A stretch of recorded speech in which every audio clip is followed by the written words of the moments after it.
When mercy takes hold of a heart, it's game over. When mercy claims a heart, that heart is with God.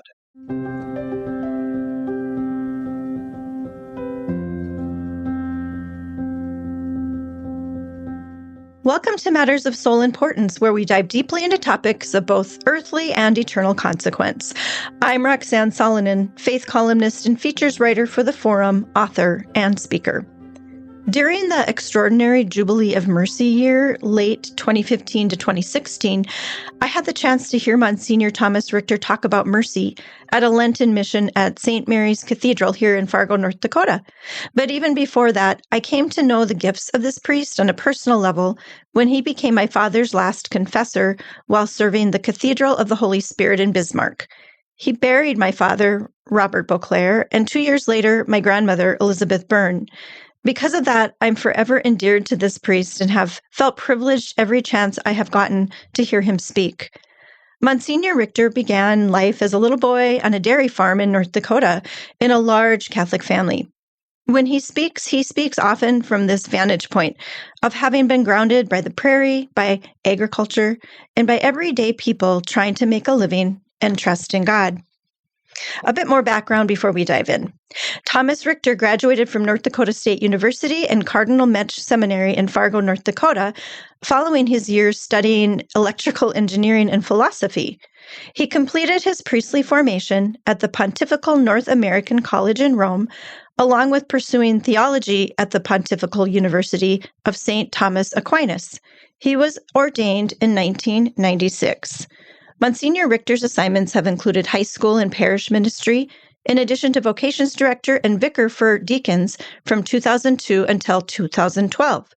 In 2012, he was named Chaplain of His Holiness by Pope Benedict XVI, an honorary distinction carrying the title Monsignor. And in 2016, Pope Francis named him a Missionary of Mercy. He has authored several works and currently serves as pastor at Queen of Peace Catholic Church in Dickinson, North Dakota. With that, let's hear from Monsignor's heart.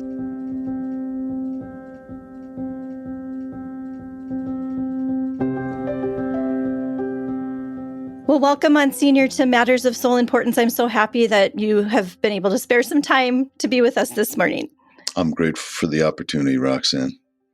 So I shared in the recorded introduction a little bit about your background, but not very much. And I'd love to hear from you a little about growing up in rural North Dakota, a little bit about your faith during those years. And then I know this is a lot, but how God calling you to the priesthood, how did that happen? I know that's right there. That could be a book, but if you could just kind of share some of the highlights. Very good. We'll try to keep it brief. Came from a wonderful parents.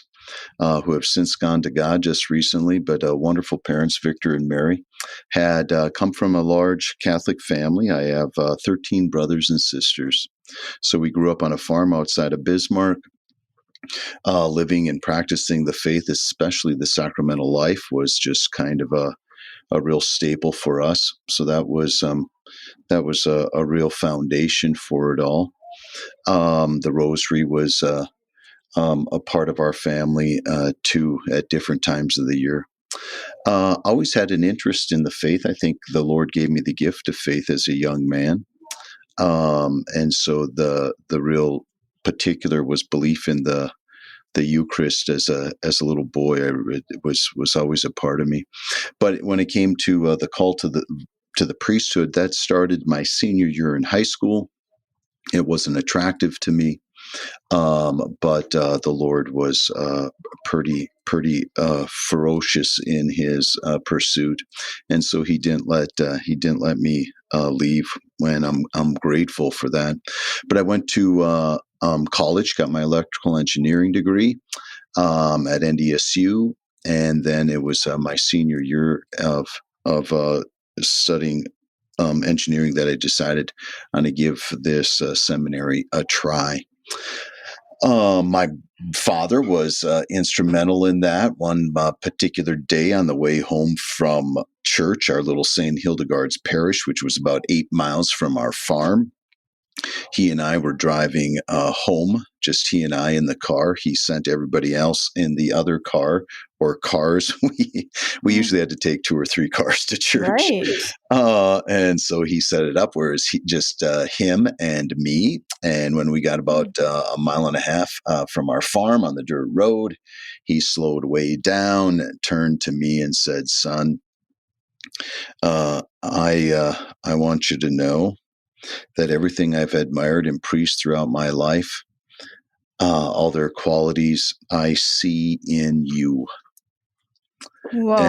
And I want you to know your mother and I would be honored if God wanted one of our boys to be a priest." So it was a real invitation from the heart of a father to a son without any pressure, but to know the sort of blessing they would see it as. So that was a great grace for me.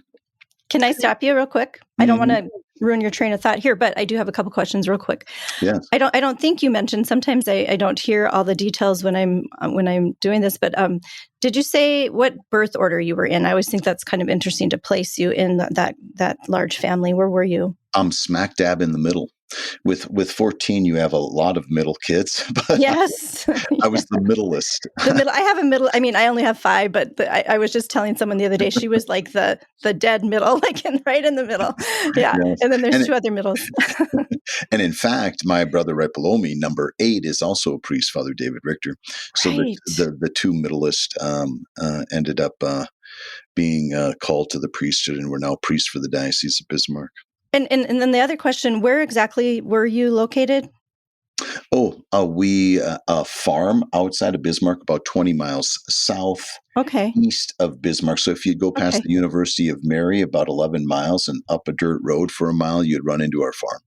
Okay. Not far from the Veterans Memorial cemetery where my dad is buried. So, yeah. So, okay. One more thing. I just want to freeze that moment there with your dad, because the power of words of a parent who sees something. And I think it doesn't have to be a parent, but one of the things I've come to realize is a young person trying to figure out who they're going to be, hearing something from the outside. I remember when my grandma, I had no clue what I wanted to do. And she said, maybe you should I think you'd be a good TV journalist.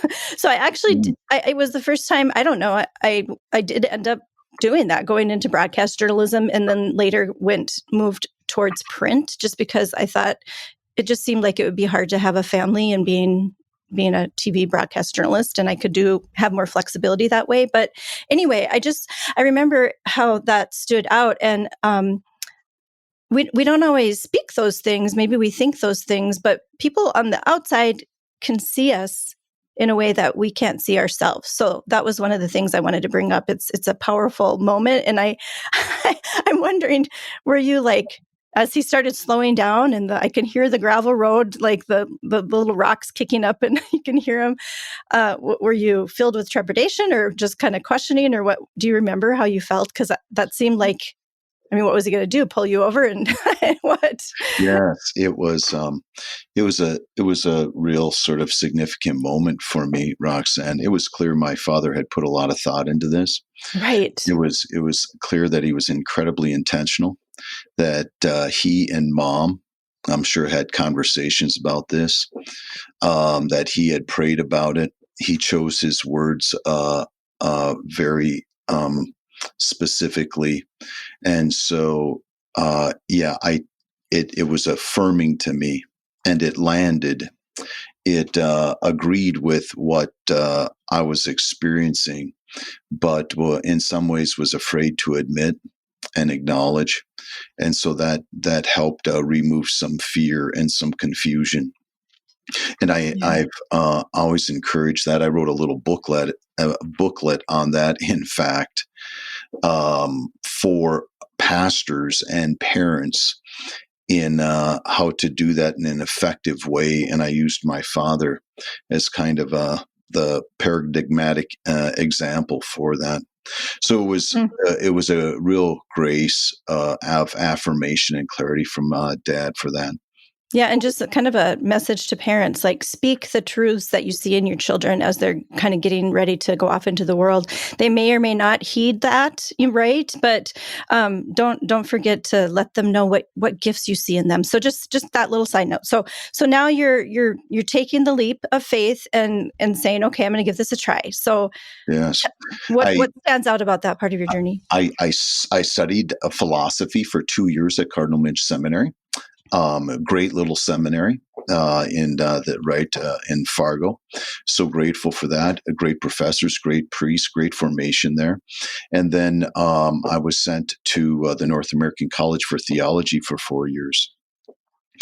And it was my time in my first year at the North American College on a retreat in September of 1992.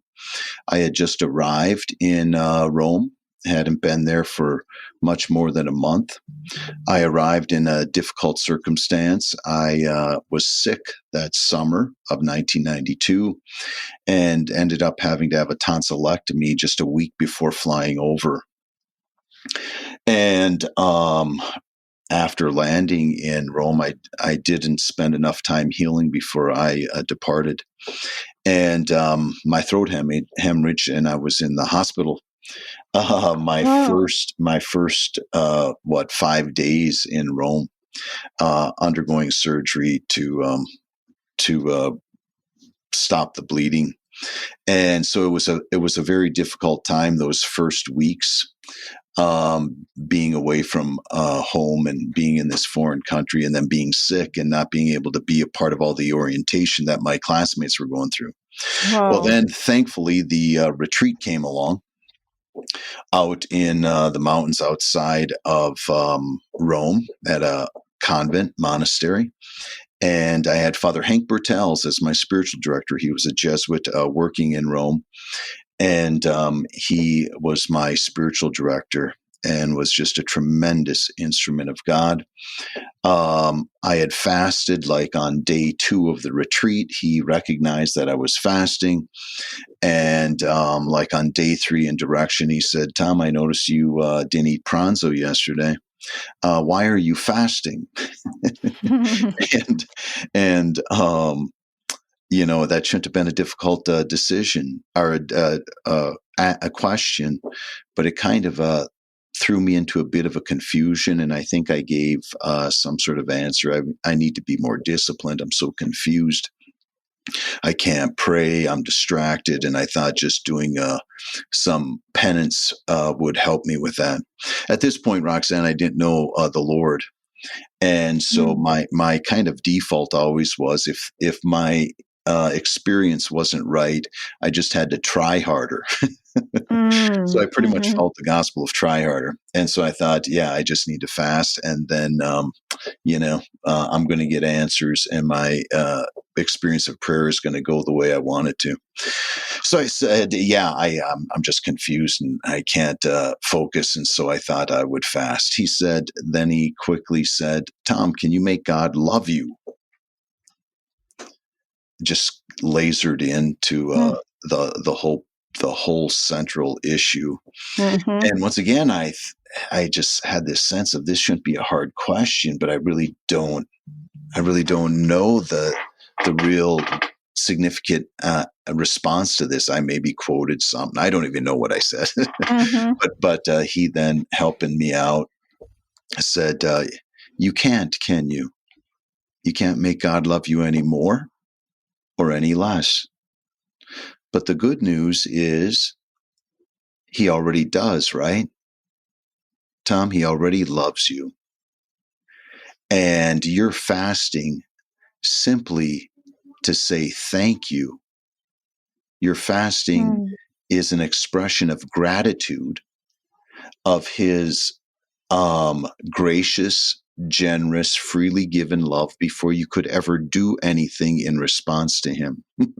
He was telling me what the answer should be, of course. Right. But sometimes you need to hear it explicitly, right? Yeah. And at that moment, Roxanne, a presence entered my life. This real living person entered me and embraced me. And from that moment on, I always wanted to be a priest and had clarity that I was chosen to be a priest.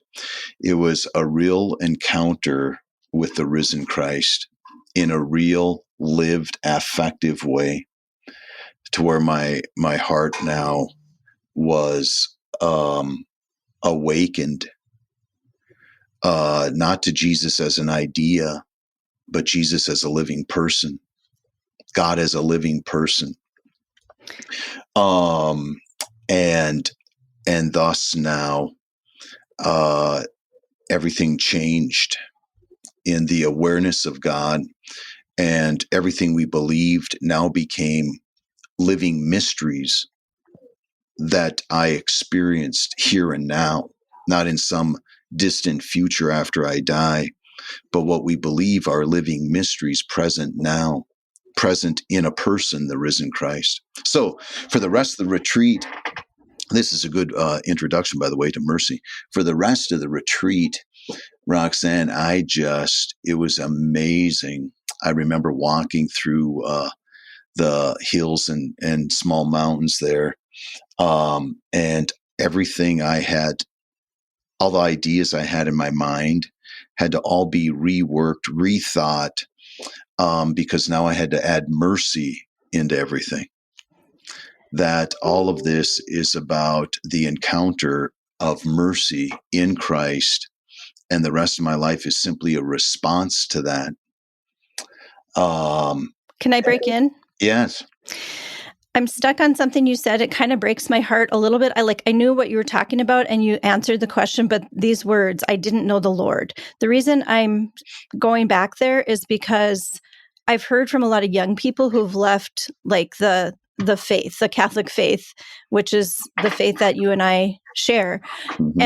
And it saddens me that so many end up leaving because they didn't know the Lord in the church, in our church, in our faith. So I don't know if you want to address that really quickly, because you had that same experience, but you didn't need to leave in order to have that faith flourish in a new way. Like you were still where you started and the seeds were still planted. I don't know. It's just a question I have, I guess. Well, yeah, I think, and this is where I would like our conversation to go in regards to the whole beautiful topic of mercy. I think what's important is we understand that for me, the longer I'm a priest working with people and preaching the gospel and trying to bring Christ to a secular culture, the issue, if we're not careful, we can think it's about moral teaching and people are rejecting this and people are rejecting that. And I suppose in some cases that's true. But the vast majority of people who leave this precious mystery we call the church, the bride of Christ, the body of Christ, who gives us Christ, the great instrument of Jesus' salvation. The reason the vast majority leave is because they don't know Jesus as a living person through the church, but Jesus simply as an idea they think about, as opposed to a person they experience loving them and thus responding to that. Why is it that we're missing that? It's a good question, and that would require much longer than an hour interview. But why do we miss that? I think it's really crucial that those that are teaching the faith, those that are forming people in the faith, such as parents and priests and clergy and teachers, that they themselves have a living faith, that they themselves have the lived experience of God in their life. Because if I don't, then it's next to impossible to draw another person into that. Why did this happen? Because Father Hank Bertels knew Jesus, and he saw what my obstacle was. He saw that I was simply operating out of this idea that if I live a certain way, then somehow God is going to be good to me, as opposed to faith beginning with an encounter with the graciousness and mercy of God. And then all of the Catholic life is simply about living a life of gratitude and a life of staying with this person. And so back to your question, I think the real issue are those who are forming people in the faith. Do they have an awakened faith? Do they have the lived experience of God as a living person whom they experience caring for them and who they love in return? That I think is the big issue today in the church, Roxanne, and it has many different levels. I don't want to speak in some simplistic way, but I guess I would just sort of put it nicely, bracket it nicely in a definition of Pope Benedict XVI of faith, from a papal audience he gave in 2009, where he said, faith is first and foremost a personal, intimate encounter with Jesus. It is having an experience of his friendship, his closeness, and his love. It is only in this way that we can come to know God better and love him more. Faith is first an intimate encounter with Jesus. So as like a Sherry Waddell, right, with Forming Intentional Disciples, has said, this distinctions between being catechized, sacramentalized, and evangelized. And so she makes a distinction between knowing your faith on an intellectual level, being sacramentalized on a ritualized level, which is what I was, and thankfully I was. Those are not insignificant things. Yeah. I'm not somehow downplaying the importance of catechesis and the importance of the sacraments, for Lord's sake. They're central.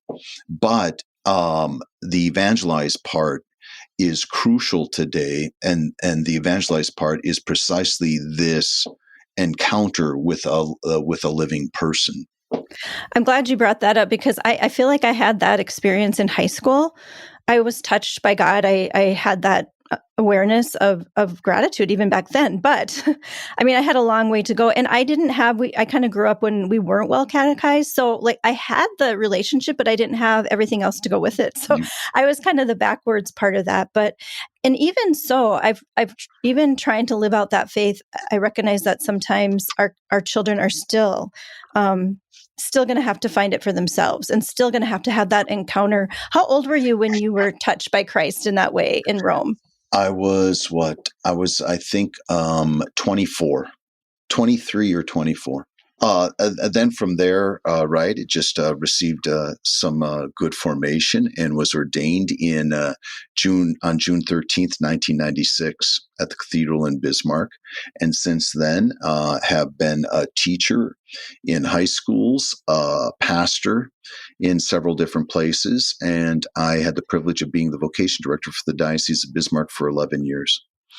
The rector of the cathedral, and now I am at Queen of Peace here in Dickinson for coming on 7 years.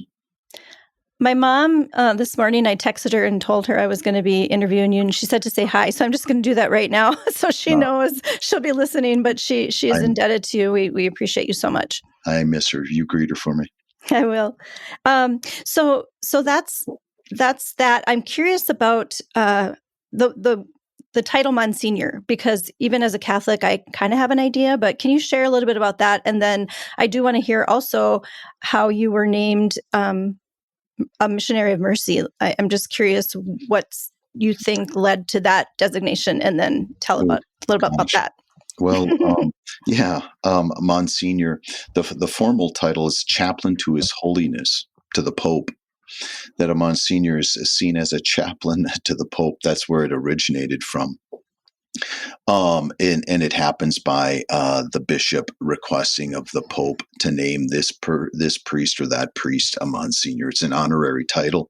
It doesn't give the priest any further powers, no legislative, canonical powers, no sacramental powers above and beyond being a priest. And so that's the kind of gist of being a Monsignor. In many cases, I think historically, the title of Monsignor was given to a man that the bishop thought did extraordinary or exemplary service for the diocese. That would have been the case for Monsignor Gerald Walsh in the Diocese of Bismarck, but also a very common, I think, use, if I can reduce it to that sort of language, for naming Monsignors was for a bishop to emphasize the importance of the position in which this priest is. I think that's why Bishop Kagan wanted to requested Benedict to name me a Monsignor. I was the rector of the cathedral at the time, and Bishop Kagan wanted people to see that as an important position. Did that put pressure on you? Okay. No, it didn't. And it's hard to beat the title Father. Mm-hmm. So when people who don't know me but are Catholics and see me walking around with the collar and they say, "Hi, Father," there's something really beautiful about being called Father. So I love that. It's a hard title to beat. Yeah. And then you became a Missionary of Mercy. So that's kind of what we're talking about today. So share a little bit about that development. Well, what was it? 2013, Pope Francis called a year of mercy. And then he named priests throughout the world to be missionaries of mercy and gave them special powers that were reserved to him, and in particular powers to lift the penalty of what are called reserved sins, so that they wouldn't have to go to the Pope to lift those penalties. Penalties like breaking the seal of confession, desecrating the Eucharist, those sorts of things. And so he named priests around the world, gave them those powers, and encouraged them and their bishops to free the man for that year to preach in an intentional way on the beauty and the power of the mercy of God. And so he named me, Pope Francis named me that in 2013. How it happened is I had buddies in Rome at the time. So, buddies in Rome at the time. The Vatican called up the North American College and said, "Hey, do you know priests in America who should be named missionaries of mercy?" And I have a sneaking suspicion that's how my name got thrown in the hat. Okay, sure. There's lots of priests out there, but what did that do within you to be named that? Because I think that's a beautiful title, and then you were kind of called into service a little bit more than in that direction of mercy. How did that play out? Well, it was a privileged time for me to have to dedicate some real focused, uninterrupted thought on the mercy of God, how to proclaim it effectively, how to have it at the priority it needs to be, and then the real sort of examining challenge of, am I a person of mercy? Am I a priest who people experience as merciful? And so there's a great need for daily conversion to actually not be a hypocrite, but to be this who I am, who the Pope has named me to be, the missionary of mercy. So that was a privileged time for me, Roxanne, to spend some real focused time to study, put talks together, and then to go around. In fact, that year I gave a parish mission at the cathedral in Fargo on the topic of mercy. Yeah, it was beautiful. Well, I hate to break in here, but we're going to take a short little break. I want to make sure on the other side, this is going to drop on Good Friday. And I want to kind of talk about the model of mercy, which is Jesus Christ, right? And so we're going to take a little break. We'll be right back with more with Monsignor Thomas Richter.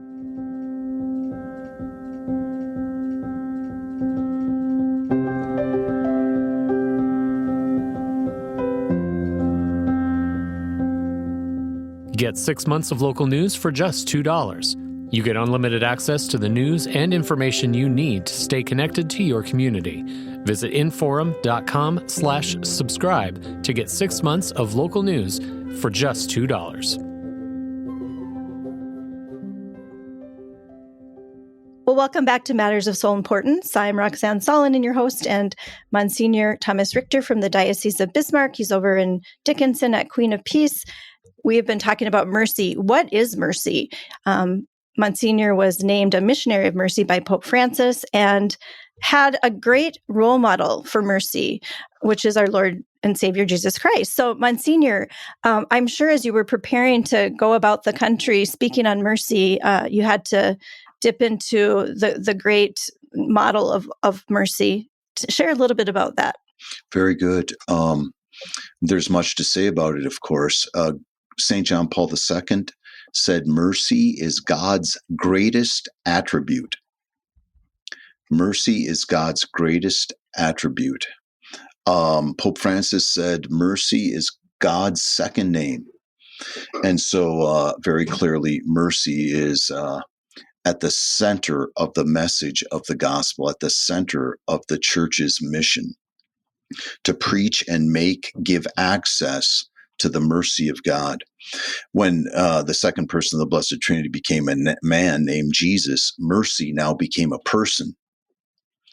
Christ is mercy personified.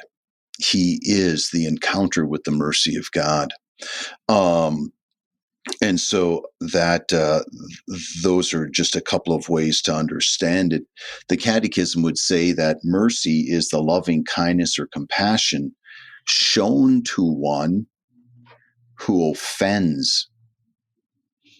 So mercy is actually love shown to one who has rejected love.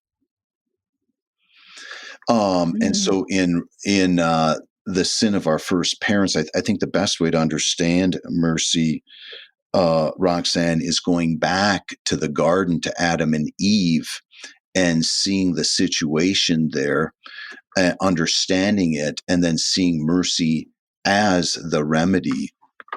So after Adam and Eve sinned, and then ended up the result hiding from God, we see that Adam and Eve no longer know God, like we were talking before. That here this God who made all of creation for them, who was their dear friend, who took care of all their needs, who made them for one another, who gave them gift after gift after gift, who only wanted their good and their joy, now choosing against them, and after sin, they now no longer know this good God to such a degree that they're hiding from him as if he's out to get them. And so at the heart of, I think, the proper understanding of sin is this no longer knowing God. And mercy is the remedy for that. We can't know God unless we know his greatest attribute, mercy. That's the first thing. So mercy is what reveals God to me as he is. To encounter mercy is for God to restore to me who he is, so I can know him again as he is, and not some idea I made up in my mind, or somebody else, or even the enemy tell me who God is. Secondly, with in the garden, what's clearly ruptured is the relationship between Adam and God. And so the Catechism says the greatest work of mercy is what we theologically describe by the word justification, namely the restoration of right relationship, the restoration of friendship with God. And so to encounter mercy is to encounter God restoring my heart to friendship with him, filling my heart with his divine life again, and in the process, revealing to me again who he really is. This is the work of mercy. We see that, of course, most definitively, most perfectly on Good Friday. The merciful God hanging, being crucified for sinners who rejected him, namely the loving kindness, the compassion of God shown to us who have offended him. And so the picture of mercy, of course, is Jesus personified, but the greatest demonstration of that mercy is God, mercy himself, dying on the cross for me, saying, I am good. You don't have to hide from me.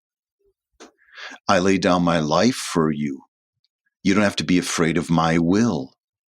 You don't have to go around my will for your happiness. My will is always willing your happiness to such a degree that I'm willing to leap down from heaven and be crucified for you.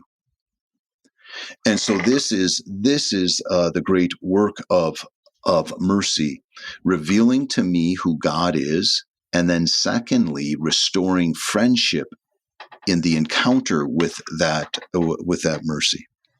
What is it that we get wrong about this? And I will say God is exceedingly patient, and we can know him and lose sight of this and then have to go through this process again, right? I mean, it's almost a daily thing that we have to be mindful of. But what do you think we kind of get wrong the most? Is it back to when you were in Rome and thought that you had to fast to earn God's love? Or what do we do? What are we doing right now at this point in time, would you say, to go off the rails the most in terms of this mercy piece that's so important? Yeah, I think because of there's so many things, so many factors as part of the answer to your question. But I think due to a lack of catechesis and solid formation in families, now secularism really has its way with people. That's the first thing. In a secular society, it's more difficult to encounter in a lived experiential way the encounter with the living God, with his presence, with his mercy. And so I think that's a challenge. Our secular culture is a challenge. The breakdown of the family is a challenge. And then, of course, right, the remnants of original sin is a great challenge in as far as what we get wrong. The darkness that has entered. When I say darkness, I'm not talking about some luring sort of scary thing, but just what was in Adam, namely, he no longer knew God. And so to move from just God as an idea or knowing of God in an intellectual way to now having a lived experience of him, where now a real lived relationship happens within the context of the church, and the mysteries of the church and the teachings of the church are critical. Now, I also think a big part of moving in the right direction, I think, Roxanne, would go back to the etymology of the word mercy. So if you'd let me just break that down. Yes. As you know, and I trust many of our listeners know, the word mercy comes from a Latin word, misericordia. So misery, and then cordia, which is the root for heart. And so the very etymological meaning of the word mercy is a heart that's attracted to misery, a heart that is moved by misery, a heart that is attracted to human need. And so if our need was a magnet, God's mercy would be metal, right? That our need attracts God to us. Now, where I lack faith and I don't have confidence that there's a good God out there, my whole approach to life is to cover up my need, to distract myself from my need, to hate my need, to medicate myself with my need, to avoid it. My whole life endeavor is to somehow act in such a way as to protect myself from human need and the poverty that's involved in a creature. And so we see this, right, in our great culture of distraction. And so to move in this direction, we need to go is helping people not be afraid of their need, to acknowledge their need, and to believe there is a God who looks at me with great mercy, as Father Bertels did for me, and to hold it up to him in faith and let them know that they need mercy here. They need him to come to them and be gracious to them. And to do that as habitually, as vulnerably, as sincerely, as honestly, as faithfully as possible. This is, I think, the great work in moving the church, the members of the church, the baptized, to enter more deeply into God's mercy. What does that look like concretely? I'm not talking about high level sort of spirituality. I'm talking about Joe Schmo right now lacks peace, and he needs peace. In his mind right now is, I need peace. I don't have peace of heart. And so he simply acknowledges that and says, Jesus, I need peace. Give me peace. I'm anxious. And he entrusts that, and as habitually as he can and as honestly as he can, he holds that before mercy himself, Jesus, who is giving himself there. You said trust. What do we do? What do we do if we're trying to lead others in this place of mercy and they don't trust? Yeah. Well, what do I do? I ask them to take a risk. So first of all, I ask them, where have you encountered God? Where have you felt closest to God? Where did you experience the presence, the goodness, the love, the peace of God most? And it's amazing how people can go right to one specific experience in their life. They know the day, the time, the place, who was there, etc. With great specificity, they can describe it, which is a sign that I have a lived relationship with God, by the way, Roxanne. Mm. If one has a lived relationship with God, they can speak about him with specificity. But it can be as simple as, well, when I was confirmed 20 years ago, I went to confession, and I remember leaving that confessional, sitting in the church, and just feeling so good and feeling so close to God. Or when I go to Mass, or I went to my grandma's funeral, or I reconciled with a friend, or I stuck up for a kid who was getting picked on when I was in 8th grade. And I walked away feeling my heart was so full of gratitude. These are all encounters with the goodness of God, the presence of God, the reality of God. And so now to give people, to help name lived experience of God for them. And then one asks, so was that attractive to your heart? Yeah. Did it help you be less self-absorbed? Yeah. Were you more joyful and easier to be around with your family? Yeah. Well, would you like that more? Yeah. And then my question is, so over these last 20 years of your life since that event, how many times have you held that desire for more up to God? Never.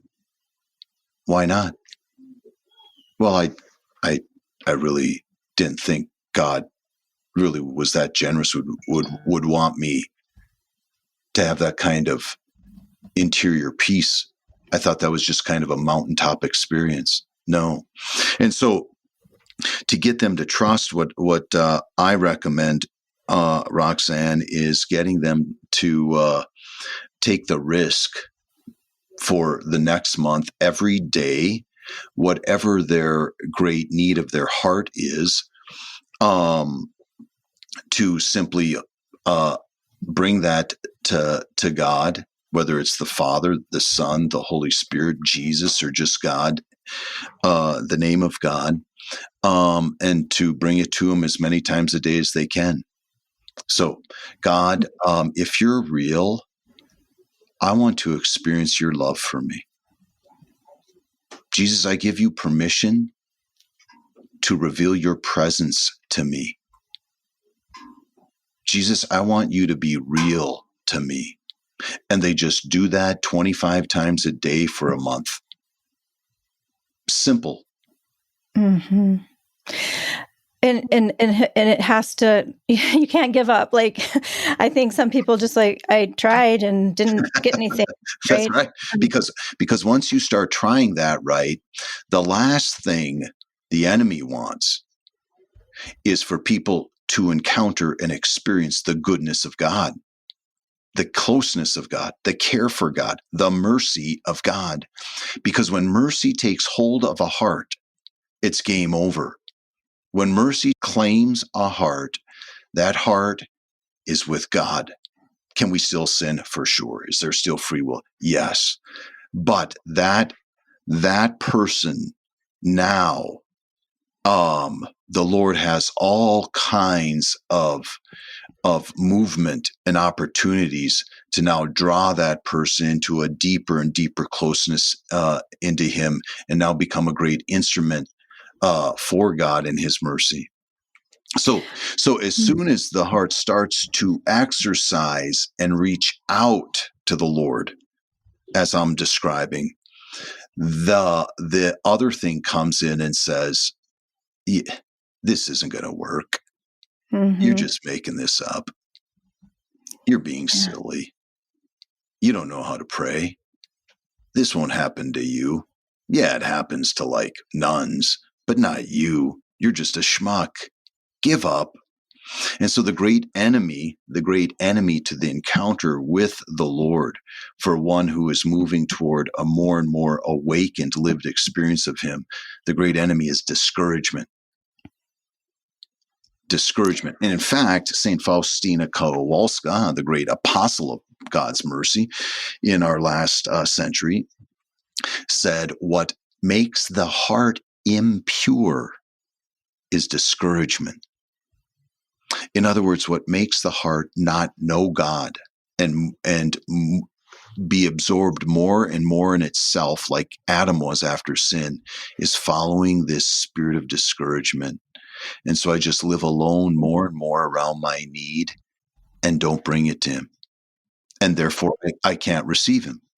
I have one final question, because I know you're going to have to go pretty soon to go offer mercy to those in the confessional. Yeah. But you're describing very well the interior journey of someone who is reaching for mercy. What of those who are accompanying them, and what do we do while we wait? Very good. Well, first of all, right, to be an encounter with mercy, to treat them with mercy, to be an instrument of God's mercy. So the spiritual works of mercy, the corporal works of mercy, there is a tremendous amount of power for God, for a person who is good to another and shows kindness to another, patience with another, challenges, yes, when it's appropriate, for sure, but to not give up on them, and to be a good friend, and in the appropriate ways to share the goodness of God that with them that you experience in your own life is very important. It takes supernatural grace to do those things in this world right now. Yes. But we can do it. We can do it with God's help, right? How about this? Another really concrete thing, kind of low entry sort of points, or right, there's all kinds of people who go to Sunday Mass who aren't aware of God's lived reality and don't have an awakened faith. And so they themselves, we can help them too. And I think that's what good preaching really is supposed to do. But I think one of the great things that we can all do today for people who we're accompanying, to simply bring them and sit in front of the Eucharist in adoration, and for them just to sit there quietly and experience the peace and the presence of Christ. There is nothing, there are few things more attractive than the presence and the consolation of Jesus in simple Eucharistic adoration. Absolutely. It's one of my favorite times of the week on Wednesday nights from 11 to midnight. It's precious time. I just am so grateful for it every single week. And well, Monsignor, what a beautiful witness that you've given us today. And I know it will be fruitful as people contemplate the great act of mercy that Jesus has performed for us out of love. Thank you so much for your time, and go and bless others now, Monsignor. God bless you, Roxanne. It was my pleasure. Thank you. Goodbye. What is mercy? According to Monsignor Richter, the demonstration of mercy is seen most perfectly on this very day, Good Friday, in which we commemorate our Lord's unjust death. Mercy, he said, is the compassion of God shown to us who have offended him in the crucifixion. It's Jesus dying on the cross for me, saying, "You don't have to hide from me. I'm willing to leap down from heaven to be crucified for you." Faith, he said, begins when we encounter the graciousness and mercy of God. And then from there, everything becomes simply about living a life of gratitude to what God has given us. I loved it when Monsignor said that if our need were a magnet, God's mercy would be the metal attracting us to him. But often, instead of running to God in our need, we avoid it at all costs, he said, including by distraction, which our culture is all too happy to provide. We must risk, he said, believing in the mercy of God, and then to hold up our need to him in faith, as honestly and habitually as possible, and also to resist discouragement, which is never of God. We've been journeying through Lent, and now we're approaching this time of remembering God's great mercy, which is so near. This very day, we are holding this gift in our hearts, striving to make sense of the mystery of Christ's inexhaustible love. My prayer for you, dear listener, is that as we move toward Calvary together, we will sink into this reality of this precious gift so that we can enter fully into the joy of Easter, saying together, "Where, O death, is your sting?" Enjoy the celebration, and just beyond that, we'll return with another question. Can God hear the deaf? A mother with first-hand experience on the topic will offer a heartfelt answer that I'm certain will enrich you. Until then, don't lose sight of the light.